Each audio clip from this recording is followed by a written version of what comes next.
નમસ્કાર મિત્રો, સ્વાગત છે અમારી યુટ્યુબ ચેનલ ઓલવેઝ હેપીમાં. મિત્રો, આજે આપણે સપ્ટેમ્બર મંથના કરંટ અફેર્સના પ્રશ્નો જોઈશું તેમજ માહિતી લઈશું. મિત્રો, જો ચેનલ ઉપર નવા હોય તો પ્લીઝ ચેનલને સબસ્ક્રાઇબ કરી દેજો અને બેલ આઇકનને પણ દબાવી દો, જેથી કરીને દરેક વિડીયોની નોટિફિકેશન સૌપ્રથમ આપને મળી રહે અને આપણી તૈયારીમાં વધારો થઈ શકે. તો ચલો મિત્રો, હવે ટાઈમ ના બગાડતા શરૂ કરીએ.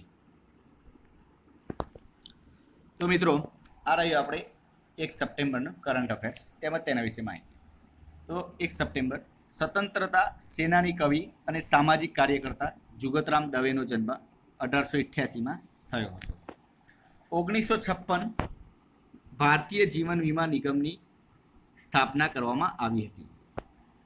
ભારતીય જીવન વીમા નિગમ એની સ્થાપના કરવામાં આવી હતી, એલઆઈસી. આજે 63મી વર્ષગાંઠ એલઆઈસીની. હિન્દીના મશહૂર કવિ અને ગઝલકાર દુષ્યંત કુમારનો જન્મ 1933માં થયો હતો. सिर्फ हंगामा खड़ा करना मेरा मकसद नहीं है, मेरी कोशिश है कि ये सूरत बदलनी चाहिए. આ મશહૂર પંક્તિ તેમની છે. 1878માં ઈમા નટ વિશ્વની પ્રથમ ટેલિફોન ઓપરેટર બની હતી. સુરતના હજીરાથી મુંબઈના બાંદ્રા સુધી ફેરી શરૂ કરવામાં આવશે. ઇકોનોમિક ઇન્ટેલિજન્સની રિપોર્ટ અનુસાર સૌથી સુરક્ષિત શહેર ટોક્યો છે, જેમાં ભારતના 2 શહેર મુંબઈ અને દિલ્હીનો પણ સમાવેશ કરવામાં આવે છે. કાઝીરંગા નેશનલ પાર્કમાં ટાઈગરના સંરક્ષણ માટે કોર્બેટ ટાઈગર રિઝર્વ ફોર્સની રચના કરવામાં આવી. ભારતમાં 12,500 આયુષ કેન્દ્રો ખોલવાનો સરકારનો લક્ષ્ય છે. યુક્રેનના નવા પ્રધાનમંત્રી ઓલેક્સિયા હોચારુકે બન્યા. કેપિટલ કેઇવ. ચલણ કરન્સી યુક્રેનિયન રેનિયા. ઇન્ડિગો એરલાઇન્સના સીએફઓના પદ પર આદિત્ય પાંડેની નિમણૂક કરવામાં આવ્યા. રિસર્ચ ડિઝાઇન સ્ટાન્ડર્ડ ઓર્ગેનાઇઝેશન દ્વારા મેગા વેન્ડર મીટ 2019નું આયોજન લખનૌમાં કરવામાં આવ્યું હતું. આવાસ અને શહેરી મંત્રાલયના મંત્રી હરદીપસિંહ પુરીએ અંગીકાર અભિયાન શરૂ કર્યું. છત્રપતિ શિવાજી ટર્મિનલ મુંબઈથી લાઇફલાઇન એક્સપ્રેસનું ઉદ્ઘાટન કરવામાં આવ્યું છે.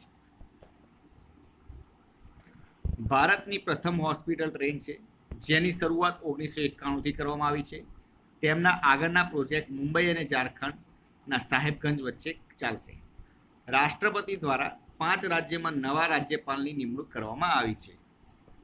5 રાજ્યમાં નવા રાજ્યપાલની નિમણૂક કરવામાં આવી છે. નવા રાજ્યપાલની નિમણૂક છે કલરાજ મિશ્રા રાજસ્થાન, ભગતસિંહ કોશિયારી મહારાષ્ટ્ર, બંડારુ દત્તાત્રેય હિમાચલ પ્રદેશ, આરિફ મોહમ્મદ ખાન કેરળ અને ડૉક્ટર તામિલિસાઈ સુંદરારાજન તેલંગાણા. મિત્રો, વિડીયો પસંદ આવે તો લાઈક કરતા રહેજો. હવે 2 સપ્ટેમ્બર વિશે જોઈએ. 1969 બેન્કિંગની દુનિયામાં એટીએમ મશીન પ્રથમવાર આવ્યું હતું. પોષણ અઠવાડિયું સપ્ટેમ્બર 1થી 7 ઉજવવામાં આવશે. પોષણ મહિનો સપ્ટેમ્બર. દિલ્હીમાં પ્રધાનમંત્રી નરેન્દ્ર મોદીએ ગરવી ગુજરાત ભવનનું ઉદ્ઘાટન કર્યું. મોબ બ્લીચિંગ રોકવા માટે પશ્ચિમ બંગાળ સરકારે કાયદો બનાવ્યો. ચંદ્રયાન 2માં સફળતાપૂર્વકથી ઓર્બિટરથી લેન્ડર વિક્રમ છૂટું પડ્યું. દેશનું પ્રથમ સ્કાય સાયકલિંગ પાર્ક હિમાચલ પ્રદેશમાં ખોલવામાં આવશે. રાજ્યપાલ બંડારુ દત્તાત્રેય, મુખ્યમંત્રી જયરામ ઠાકુર.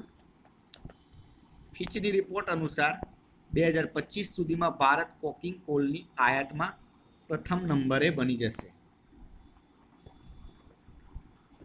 ગજનવી નામની બેલિસ્ટિક મિસાઇલનું પરીક્ષણ પાકિસ્તાને કર્યું. ગજનવી નામની બેલિસ્ટિક મિસાઇલનું પરીક્ષણ પાકિસ્તાને કર્યું. બીએસએફના ડાયરેક્ટર જનરલ વિવેક કુમાર જોહરી બને. બોર્ડર સિક્યુરિટી ફોર્સ બીએસએફ સ્થાપના 1965માં થઈ હતી. હેડક્વાર્ટર ન્યૂ દિલ્હીમાં. સાઉથ એશિયન ફૂટબોલ ફેડરેશન 15નો ખિતાબ ભારત જીત્યું. તેમનું આયોજન કોલકાતા ભારતમાં કરવામાં આવ્યું હતું. અમેરિકા અંતરિક્ષમાં પોતાની સેના સ્પેસ કમાન્ડ લોન્ચ કરવાની ઘોષણા કરી. લા અલ્ટ્રા ધ હાઈ મેરેથોન પૂરું કરનાર પ્રથમ ભારતીય આશિષ કાસોડકર બન્યા. લાઈક કરતા રહેજો મિત્રો, વિડીયો પસંદ આવે તો. 3 સપ્ટેમ્બર વિશે જોઈએ. સુપ્રસિદ્ધ તબલાવાદક કિશન મહારાજનો જન્મ 1923. પ્રસિદ્ધ મહિલા પહેલવાન સાક્ષી મલિકનો જન્મ 1992. રિયો ડી જાનેરો ઓલિમ્પિકમાં તેમણે બ્રોન્ઝ મેડલ મેળવ્યો હતો. સૌપ્રથમ ગુજરાતમાં ગણપતિ મહોત્સવની શરૂઆત પાટણમાં થઈ હતી. યાદ રાખવા જેવું છે મિત્રો, સૌપ્રથમ ગણપતિ મહોત્સવની શરૂઆત પાટણમાં થઈ હતી ગુજરાતમાં. વડનગર રેલવે સ્ટેશનમાં મોદીની ચાની કેટલી કાચમાં મઢાશે. ઇપ્સોસના સર્વે અનુસાર ગ્લોબલ હેપીનેસ ઇન્ડેક્સમાં ભારતનો ક્રમ 9મો છે, જેના પ્રથમ ક્રમે ઓસ્ટ્રેલિયા અને કેનેડા છે. સંયુક્ત રાષ્ટ્ર દ્વારા વર્લ્ડ હેપીનેસ ઇન્ડેક્સ જાહેર કરવામાં આવ્યો હતો. તેમાં ભારતનું સ્થાન 140મું હતું. તેમાં પ્રથમ સ્થાને ફિનલેન્ડ હતું. અ short history of Indian railway નામનું પુસ્તક રાજેન્દ્ર બી અકલેકરે લખ્યું. બોલિવૂડની પ્રથમ એવી ફિલ્મ છે જેમાં પ્લાસ્ટિકનો ઉપયોગ નહીં કરવામાં આવે. આગામી વરુણ ધવનની કુલી નંબર 1 ફિલ્મ આવશે, તેમાં પ્લાસ્ટિકનો ઉપયોગ કરવામાં નહીં આવે. ઇન્ડોનેશિયા પોતાની રાજધાની જકાર્તા બદલી અને બોર્નિયો આઇલેન્ડ પર પૂર્વી કાલિમંતન પ્રાંતમાં બનાવવામાં આવશે. ભારતીય ટેસ્ટ ક્રિકેટમાં જસપ્રીત બુમરાહ ત્રીજા બોલર બને જેમણે હેડ્રિક લીધી હોય. આ પહેલાં હરભજન સિંહ અને ઇરફાન પઠાણને ટેસ્ટ ક્રિકેટમાં હેડ્રિક લીધેલ છે. United Nation convention to combat desertification COP14 તેમનું આયોજન ભારતમાં કરવામાં આવ્યું. તાજેતરમાં ભારત ચૂંટણી પંચે વોટર વેરિફિકેશન પ્રોગ્રામ શરૂ કર્યો. ચોથું દક્ષિણ એશિયા સ્પીકર સંમેલનનું આયોજન માલદીવમાં કરવામાં આવ્યું. મિત્રો, વિડીયો પસંદ આવે તો શેર કરતા રહેજો, લાઈક કરતા રહેજો. 4 સપ્ટેમ્બર અંતર્ગત જોઈએ. દાદાભાઈ નવરોજીનો જન્મ 1825. Grand old man of India તરીકે તેમને ઓળખવામાં આવે છે. તેમનો જન્મ નવસારીમાં થયો. બ્રિટિશ સાંસદ બનાવનાર પ્રથમ એશિયાઈ વ્યક્તિ. રાષ્ટ્રીય કોંગ્રેસ પાર્ટીના સંસ્થાપક હતા. ભારતની આઝાદી માટે કોંગ્રેસ સાથે મળી અને ઘણું બધું તેમણે કાર્ય કર્યું હતું. 1998 ગૂગલની સ્થાપના કરવામાં આવી હતી. Headquarter California. સ્થાપક લેરી પેજ, સેર્ગે બ્રિન. હાલના CEO સુંદર પિચાઈ. કવિ, લેખક, નાટકકાર ડૉક્ટર ધર્મવીર ભારતીયનું નિધન 1997. ગૃહના કા દેવતા, અંધા યુગ, સૂરજ કા સાતવા ઘોડા તેમની મહત્વની રચના છે. તેઓ સાપ્તાહિક પત્રિકા ધર્મયુગ ચલાવતા હતા. સોમનાથ મંદિરને સ્વચ્છ આઇકોનિક પ્લેસ તરીકે જાહેર કરવામાં આવ્યું. ભારતીય વાયુસેનામાં 8 અપાચે હેલિકોપ્ટર સામેલ થયા, જે અમેરિકા પાસેથી લીધેલા છે. U14 સુબ્રતો કપ મિઝોરમ જીત્યું, જે કપનો સંબંધ ફૂટબોલ સાથે છે. તેમનું આયોજન દિલ્હીમાં કરવામાં આવ્યું હતું. બાલ કલ્યાણ સૂચકાંકમાં કેરળ પ્રથમ સ્થાને રહ્યું છે. પ્રધાનમંત્રી નરેન્દ્ર મોદીને ગ્લોબલ ગોલકીપર એવોર્ડ મળશે.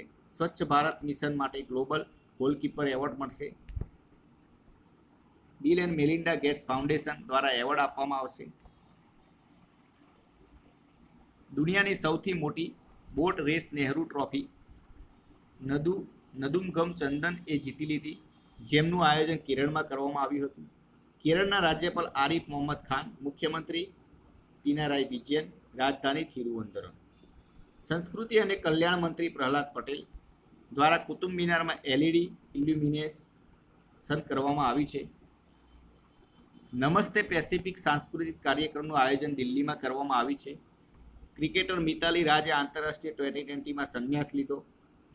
T20માં સૌથી વધુ રન કરનાર મહિલા ક્રિકેટર, માત્ર 89 મેચોમાં 2364 રન કર્યા છે.